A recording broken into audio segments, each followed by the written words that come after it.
दिल कर जाए जिस दिन तुम्हारा, उस दिन तुम शिव के करीब में पहुंच जाओ। दिल कर जाए जिस दिन तुम्हारा घर में मन नहीं लग रहा हो ना, सुबह मंदिर भी होके आ गए ना, उसके बाद भी तुम्हारा मन नहीं लग रहा हो, तुम्हें ऐसा लग रहा हो कि आज मेरे ऊपर संकट भारी है, तुम्हें लग रहा है कि आज मेरी जिंदगी में कुछ ना कुछ ऐसी तकलीफ आने वाली है, मैं बहुत दुखी हूं, उस दिन प्रदोष काल में, भले प्रदोष का दिन नहीं हो पर प्रदोष काल में, शाम के समय, प्रदोष के समय शंकर जी के मंदिर में जाकर बैठ जाना, एक बेलपत्र अपने हाथ लेना और बाबा को देखते हुए अपने दिल की बात शंकर जी से कहकर, नंदीश्वर से कहकर, अपने मन की बात बाबा को देखते देखते दिल से शिवालय में, देवालय में बैठकर मन से बाबा को अपने मन की बात कहना और नंदी के पास जाकर कानों में अपना बात कहकर शंकर के शिवालय पर इस डंडी का मुख अशोक सुंदरी की ओर करते हुए बेलपत्र को शिव पर समर्पित कर देना।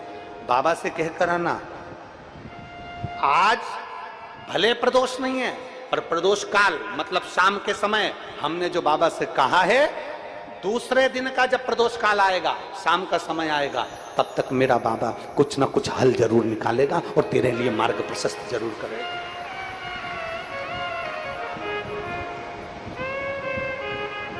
सीहोर की जो कावड़ है 17 अगस्त को शनिवार के दिन, इसलिए हमने प्रदोष के दिन की रखी। आपको बधाई हो। प्रदोष शाम का जो समय होता है, प्रदोष काल जो होता है, उसका वर्णन जब हम करते हैं, ये प्रदोष की पूजन का विधान किसने बनाया, ये प्रदोष की पूजन का नियम किसने बनाया, ये प्रदोष की संध्या काल का, प्रदोष के समय का पूजन का विधान कौन बनाया, ये प्रदोष के समय पर एक बेलपत्र चढ़ाने का विधान किसने बनाया, प्रदोष के समय पर एक समीपत्र चढ़ने का विधान किसने बनाया, प्रदोष के समय पर अगर मान लो कोई भिखारी से भिखारी व्यक्ति भी है जो ठेला चला रहा है, उसके पास में खाने के लिए कुछ नहीं है, फटे कपड़े पहन रहा है, उसकी जिंदगी में कुछ भी नहीं बचा और कर्जे में लदालूम हो गया, एक चावल का दाना अगर वो प्रदोष के दिन, प्रदोष काल में शाम के समय पर शंकर के शिवलिंग पर चढ़ा देता है तो 3 या 4 प्रदोष में उसका कर्जा चूकना प्रारंभ हो जाता है। वो प्रदोष का विधान था। इतना ये प्रदोष का वर्णन करा किसने, इतना प्रदोष की महत्वता बताई किसने, कौन करे इतना वर्णन?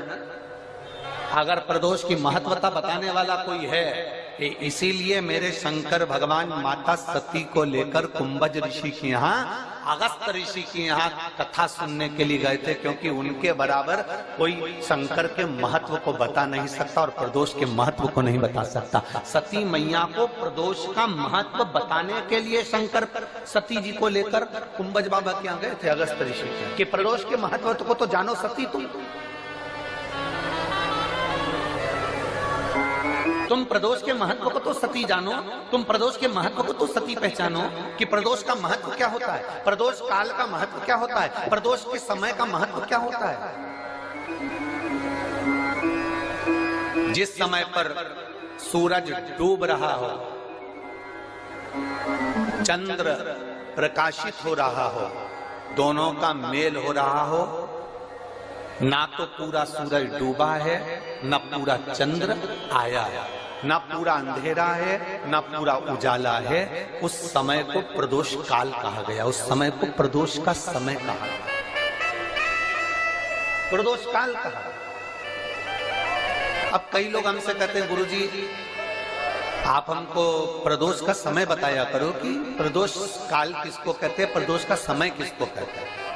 अब एक बात हम आप सबसे कहना चाहते हैं, जितने लोग आस्था चैनल पर सुन रहे हैं, जितने फेसबुक यूट्यूब पर सुन रहे हैं और जितने रेवाड़ी की इस पवित्र धरा पर कथा को सुन रहे हैं, आप सबसे एक बात कहना चाहेंगे, अगर हम समय देखकर बताएं आपको कि शाम को 6 बजे, 6:30 बजे, 6:30 पे लेकर 7:30 के बीच में ये समय है, या 5:30 से लेकर 6:30 तक का ये समय है, या हम तुमको बोल दें कि इतनी बजे ये समय प्रदोष काल का रहेगा या इतनी बजे ये समय रहेगा, तो देखिए कभी कभी ठंड का समय आता है तो दिन जल्दी ढल जाता है, कभी कभी गर्मी का समय रहता है तो दिन बहुत लेट ढलता है। इसलिए समय की गणना से मत चलो, आप तो ये अंदाजा लगाकर रखो कि दिन ढल रहा हो,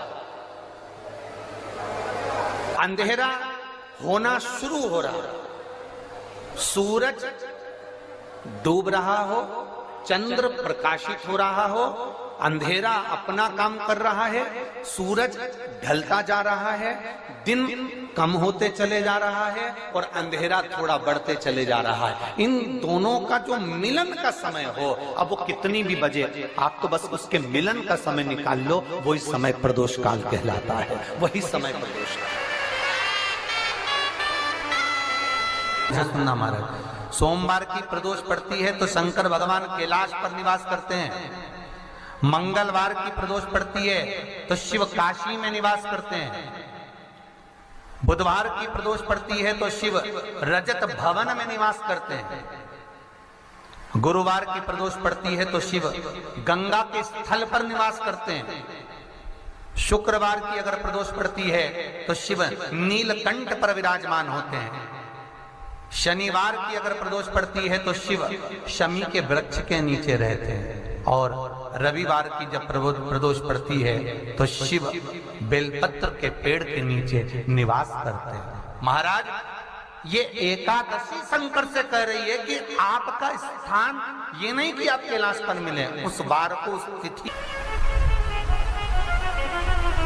हमारे यहाँ कहते हैं सोमवार की जो प्रदोष पड़ती है वो इच्छा पूर्ति करती है, मंगलवार की प्रदोष रोग से मुक्ति देती है, बुधवार की प्रदोष कामना की पूर्ति करती है, गुरुवार की प्रदोष शत्रुओं का नाश करती है, शुक्रवार की प्रदोष सुख और शांति देती है, शनिवार की प्रदोष संतान का सुख देती है और रविवार की प्रदोष जो काम दुनिया में कोई नहीं कर सकता वो अचूक फल की प्राप्ति रविवार की प्रदोष करा देती है। महाराज, ऐसी प्रदोषों का नियम वर्णन किया चाहिए। भगवान कहते ठीक है, तू थोड़ी देर खड़ी हो।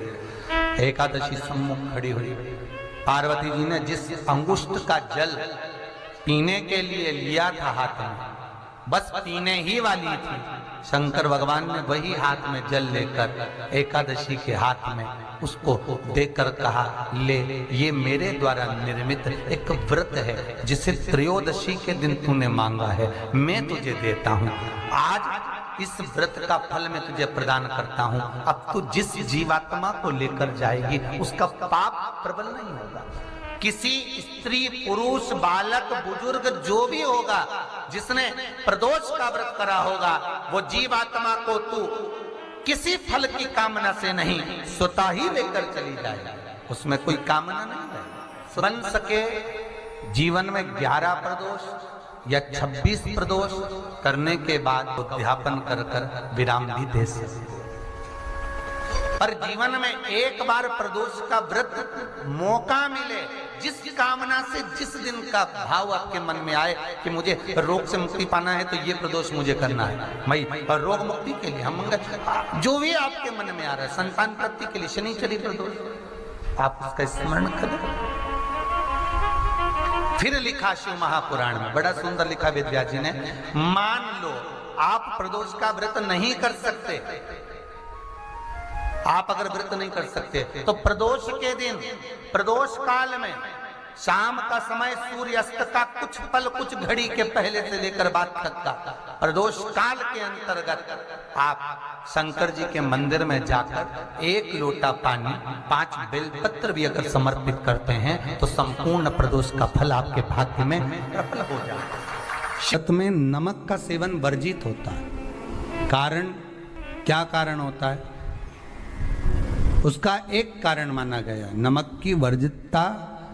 जिस समय पर एक नगर में एक ब्राह्मणी रहती थी, बहुत भाव से सुनिएगा, प्रदोष व्रत, नमक को त्यागने का भाव, प्रदोष व्रत की किताब में भी मिल जाएगा आपको, आप पढ़ेंगे तो सुना होगा आपने। एक ब्राह्मणी रहती थी एक नगर में, उसका पति नहीं था,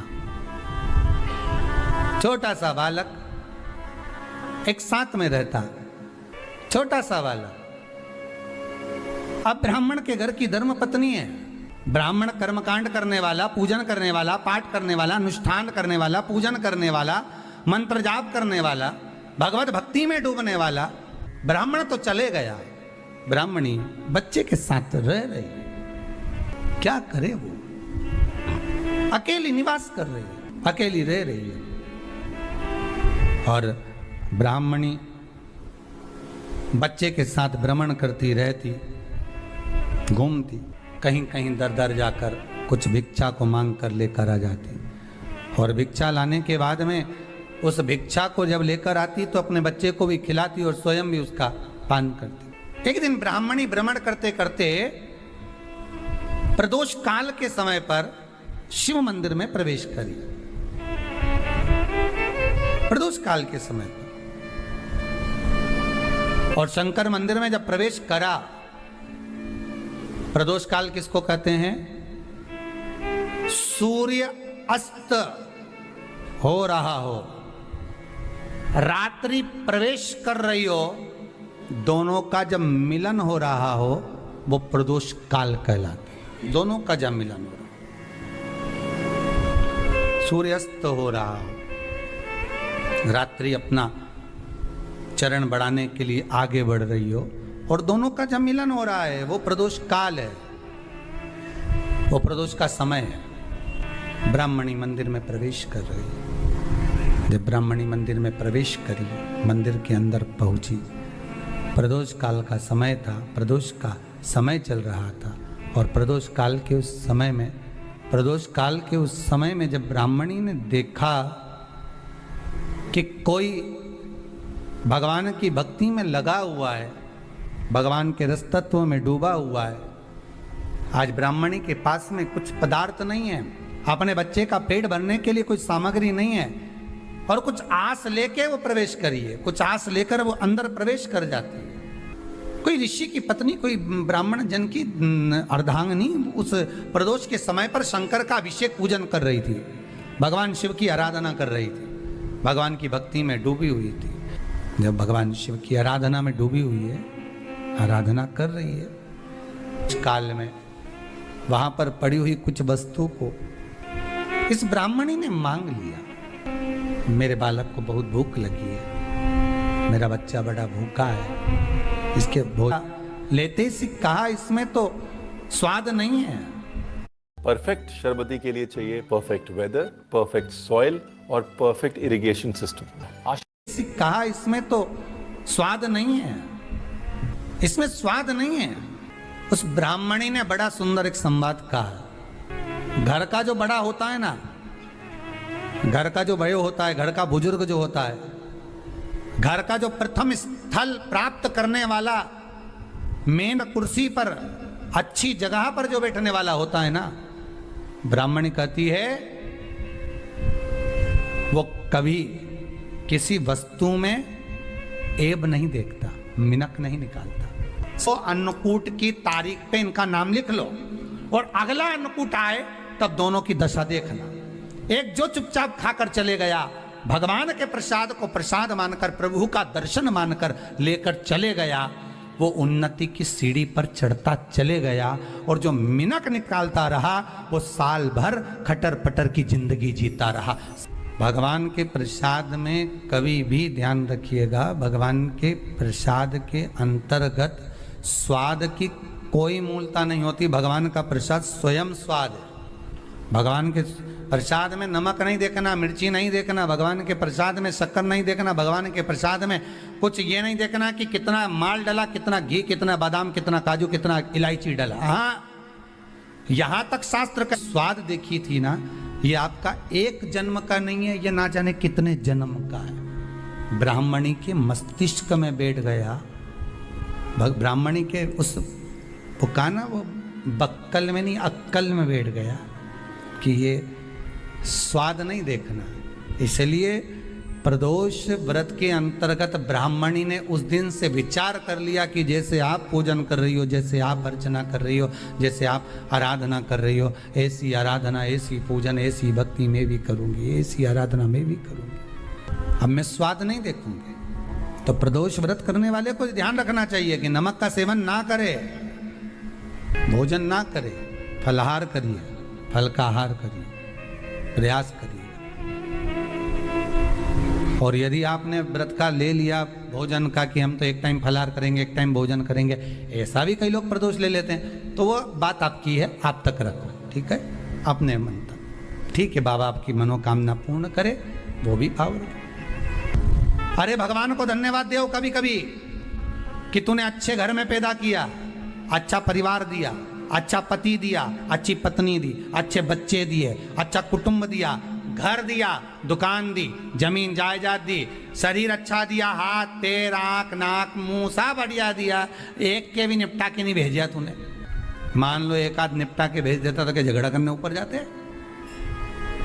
एक ही कान देता और एक गायब कर देता तो यहां से चिपका देता, तो क्या कर लेते? हाथ एक देता और एक गायब कर देता तो क्या झगड़ा करने जाते ऊपर कि मुझे ऐसा शरीर दिया? नहीं, भगवान को धन्यवाद देना कि मुझे अच्छे घर में पैदा करा, कटोरा लेके वहां चौराहे पे नहीं बिठाया। तूने अच्छा घर दिया, 2 समय की रोटी दे रहा है, खूब जोरदार शरीर दिया, भजन करने का मुहूर्त दिया, और बचा कुचा था तो ये सियोर वाला महाराज दे दिया, कथा सुनाने वाला। शाम के समय पर प्रदोष काल में बेलपत्री के पेड़ के नीचे, चाहे शंकर के मंदिर के दरवाजे पर या शिव मंदिर में, अगर आप प्रदोष के दिन दिया लगाते हो, सोमवार के दिन दिया लगाते हो, तो ऐसा कोई व्यक्ति नहीं जिसको मेरे देव अधिदेव महादेव मेरा विश्वनाथ भंडार नहीं भरता हो। लेता है जो शंकर के मंदिर को संभाल लेता है, उसके घर को और उसके परिवार को स्वयं महादेव संभाल लेता है, स्वयं महादेव।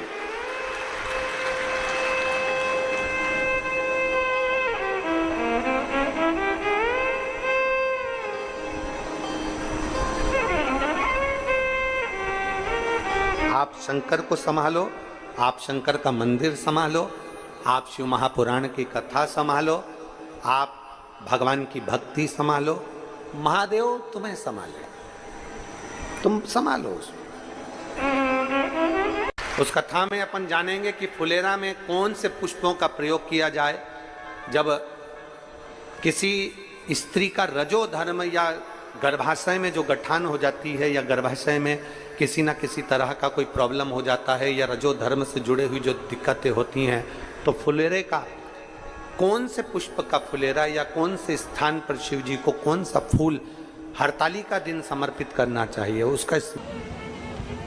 तुमको अगर लग रहा है कि मेरे दशा नहीं बदल रही, मैंने दिशा बदल कर देख लिया, मैंने घर का रुख बदल कर देख लिया, दुकान बदल कर देख ली, सब कुछ बदल कर देख लिया, आज साउंड सेट नहीं है, तुमने घर का फर्नीचर बदल कर देख लिया, सब कुछ बदल कर देख लिया, तो अब एक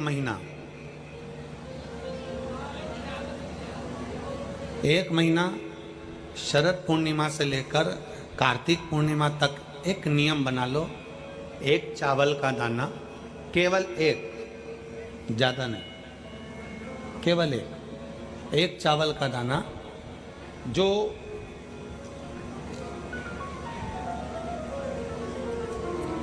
अशोक सुंदरी वाली जो जगह है सामने, एक चावल का दाना जो अशोक सुंदरी वाली जगह है, बस उस पर एक चावल का दाना चढ़ाने का एक नियम आप बना लीजिए।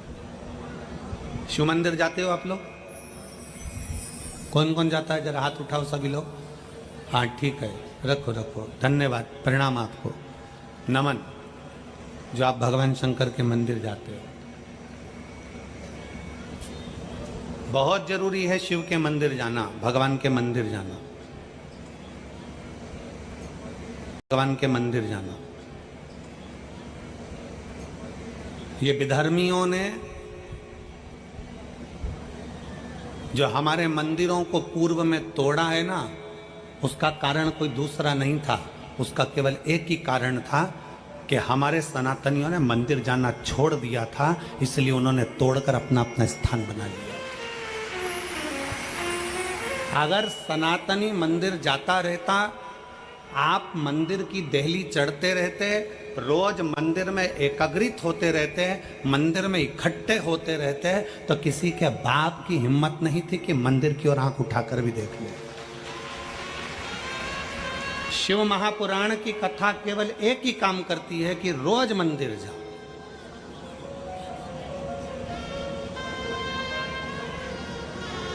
जो हमारे मंदिरों में से मूर्तियों को तोड़ा गया, हमारे मंदिरों में से सोना निकाल लिया गया, हमारे मंदिरों को खंडित कर दिया गया, उसका कारण केवल एक था कि सनातनियों ने मंदिर जाना छोड़ दिया था। क्यों छोड़ा था?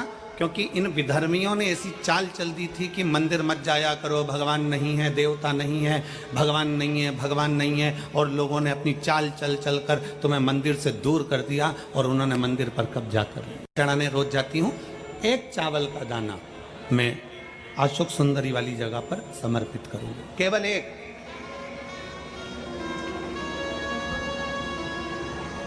चावल का दाना समर्पित कब करना है?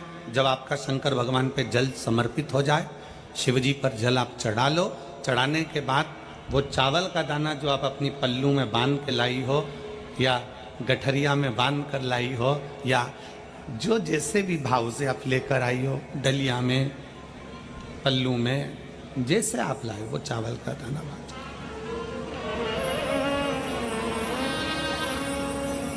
उस एक चावल के दाने को 1 महीने तक आप रोज एक चावल का दाना लेकर जाओ, रोज चढ़ाओ, अपनी कामना कर कर। बाबा मैंने दिशा बदल कर देख ली, दुकान बदल कर देख लिया, व्यापार बदल कर देख लिया, घर बदल कर देख लिया, काम बदल कर देख लिया, पर मेरी दशा नहीं बदल रही। अब ये मैंने चावल का दाना, चावल का मतलब होता है अक्षत।